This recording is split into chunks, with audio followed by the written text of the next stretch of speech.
بسم اللہ الرحمن الرحیم نحمدہ ونصلی ونسلم علی رسولہ الکریم اما بعد۔ اللہ تعالیٰ نے ہماری زندگی کی گاڑی میں شب روز کے دو پہیے لگا دیے ہیں جو ہمیں مسلسل اپنی منزل اور انجام کی طرف لے جا رہے ہیں۔ اللہ تعالیٰ کا کرم اور احسان دیکھیں کہ ان شب و روز میں بعض راتیں اور بعض دن اللہ تعالیٰ نے بڑے ہی برکت والے بنائے ہیں، بڑے ہی فضیلت والے بنائے ہیں۔ اگر ہم ان کو صحیح طور پہ بسر کر لیں تو دنیا اور آخرت میں کامیابی ہی کامیابیاں ہیں۔ ان راتوں میں سے ایک رات شب جمعہ کی رات ہے، یعنی جمعے کی رات۔ ان دنوں میں سے ایک دن جمعے کا دن ہے۔ جمعے کی رات سب سے پہلا کام یہ ہے کہ خصوصی دعاؤں کا اہتمام کریں۔ آج کل ہر شخص کو دعاؤں کی ضرورت ہے۔ کوئی ایسا شخص نہیں ہے دنیا میں جس کو دعاؤں کی ضرورت نہ ہو۔ ہر شخص کو ضرورت ہے۔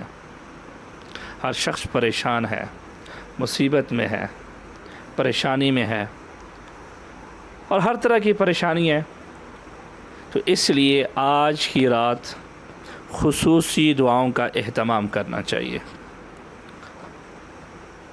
ابھی مغرب کے بعد سے یہ رات شروع ہوگی، یعنی سورج غروب ہونے کے بعد، اور صبح طلوع صادق تک یہ رات بڑی مبارک رات ہے، بڑی فضیلت والی رات ہے۔ تو لہٰذا اس رات میں خصوصی دعاؤں کا اہتمام کریں۔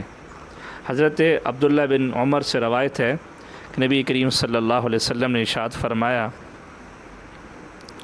5 راتیں ایسی ہیں جن میں کوئی بھی دعا کی جائے اللہ تعالیٰ ان دعاؤں کو مسترد نہیں کرتا، ان دعاؤں کو رد نہیں کرتا، ان دعاؤں کو اللہ تعالیٰ ضرور قبول فرماتے ہیں۔ وہ 5 راتیں کون سی ہیں؟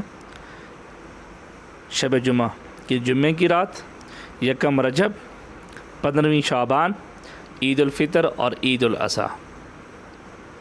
یہ بڑی مبارک راتیں ہیں۔ امام شافعی رحمۃ اللہ علیہ فرماتے ہیں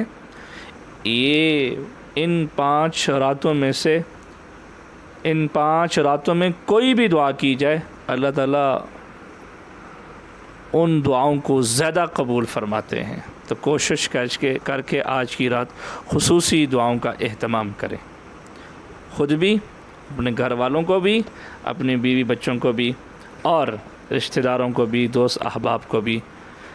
اور یہاں اکثر لوگ بیٹھے ہیں باہر نماز کے لیے، تو بہت کم آتے ہیں، تو ان لوگوں کو آپ ترغیب دیں، کم از کم آپ کے بینچ پر جو آپ کے ساتھ بیٹھا ہوا ہے اس کو تو آپ یہ کہہ سکتے ہیں نا کہ آپ شب جمعہ کی رات ہیں، آؤ چلیں مسجد میں نماز بھی پڑھتے ہیں اور اللہ کے حضور اپنے بچوں کے لیے دعائیں بھی مانگتے ہیں۔ تو کوشش کر کے دعاؤں کا اہتمام کریں، پہلا کام۔ دوسرا کام یہ ہے سورہ یاسین پڑھیں۔ نبی علیہ الصلوۃ والسلام نے ارشاد فرمایا، حضرت ابو ہریرہ رضی اللہ تعالیٰ عنہ سے روایت ہے، فرمایا ایسے شخص کی مغفرت کر دی جاتی ہے جو شب جمعہ میں سورہ یاسین پڑھتا ہے۔ سورہ یاسین اکثر لوگوں کو یاد ہے، اور اکثر بچوں کو بھی یاد ہے۔ سورہ یاسین پڑھنے میں 10 سے 15 منٹ لگتے ہیں، تو کوشش کر کے سورہ یاسین پڑھا کریں۔ اور ایک اور روایت میں ہے، ترمذی شریف کی روایت ہے کہ نبی علیہ الصلوۃ والسلام نے ارشاد فرمایا، ایسے شخص کی اللہ تعالیٰ مغفرت فرما دیتے ہیں جو شب جمعہ میں سورۃ الدخان کی تلاوت کرتا ہے۔ سورۃ الدخان مختصر صورت ہے، 3 رکوع کی صورت ہے، اور اس کے پڑھنے میں 5 سے 7 منٹ لگتے ہیں۔ اور ایک اور روایت میں مجمع الزوائد کے اندر ہے کہ حضرت ابو امامہ رضی اللہ تعالیٰ عنہ سے روایت ہے کہ نبی کریم صلی اللہ علیہ وسلم نے ارشاد فرمایا، جو شخص جمعے کے دن اور جمعے کی رات سورۃ دخان کی تلاوت کرتا ہے تو اللہ تعالیٰ ایسے شخص کے لیے جنت میں محل بنا دیتے ہیں۔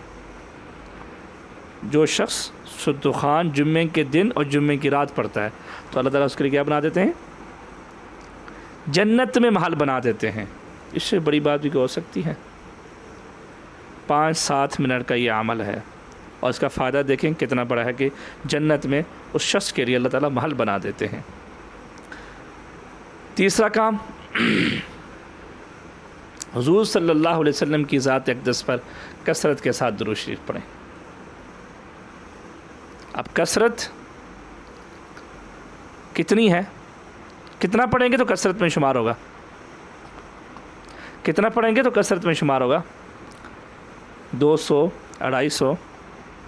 علماء فرماتے ہیں کہ جو آدمی 300 مرتبہ روزانہ حضور صلی اللہ علیہ وسلم کی ذات اقدس پر درود شریف پڑھے گا تو اس کو کثرت میں شمار کر لیا جائے گا۔ 300 مرتبہ تو حضور صلی اللہ علیہ وسلم کی ذات اقدس پر کثرت کے ساتھ درود شریف پڑھیں۔ حضرت انس سے روایت ہے، اللہ کے نبی نے فرمایا اکثروا علی الصلاۃ فی یوم الجمعۃ ولیلۃ الجمعۃ فمن فعل ذلک کنت له شہیدا او شافعا یوم القیامہ۔ فرمایا کہ جمعے کی رات اور جمعے کے دن مجھ پر کثرت سے درود شریف پڑھا کرو۔ فمن فعل ذلک کنت له شہیدا، بس جس شخص نے ایسا کیا تو کل قیامت کے دن میں اس کا گواہ بھی بنوں گا اور اس کا سفارشی بھی بنوں گا۔ کل قیامت کے دن میں اس کی شفاعت بھی کروں گا۔ اور ایک اور حدیث میں ہے، اللہ کے نبی نے فرمایا جو شخص مجھ پر دنیا میں کثرت کے ساتھ درود شریف پڑھتا رہا تو وہ کل قیامت کے دن اس کو میرا قرب نصیب ہوگا۔ اس سے بڑی بات بھی ہو سکتی ہے؟ ہم سب کی خواہشیں ہیں اور ہم دعائیں بھی کرتے ہیں کہ اللہ ہمیں حضور کی شفاعت نصیب فرما، حضور کا قرب نصیب فرما، تو پھر ہمیں کثرت کے ساتھ درود شریف پڑھنا چاہیے۔ جامع ترمذی میں ایک حدیث ہے، نبی علیہ الصلوۃ والسلام نے ارشاد فرمایا جب تم ایسے ہو جاؤ کہ تمہارے غم بڑھ جائیں، تمہاری پریشانیاں بڑھ جائیں، تو تم ان پریشانیوں کو، ان غموں کو ختم کرنا چاہتے ہو تو مجھ پر درود شریف پڑھا کرو، مجھ پر کثرت کے ساتھ درود شریف پڑھا کرو۔ اللہ تعالیٰ اس کی برکت سے آپ کے غم بھی دور فرما دیں گے اور آپ کی پریشانیاں بھی دور فرما دیں گے۔ اللہ تعالیٰ سے دعا ہے کہ اللہ تعالیٰ ہمیں کثرت کے ساتھ سرکار دو عالم صلی اللہ علیہ وسلم کی ذات اقدس پر درود شریف پڑھنے کی توفیق نصیب فرمائے۔ اللہم صلی علی سیدنا مولانا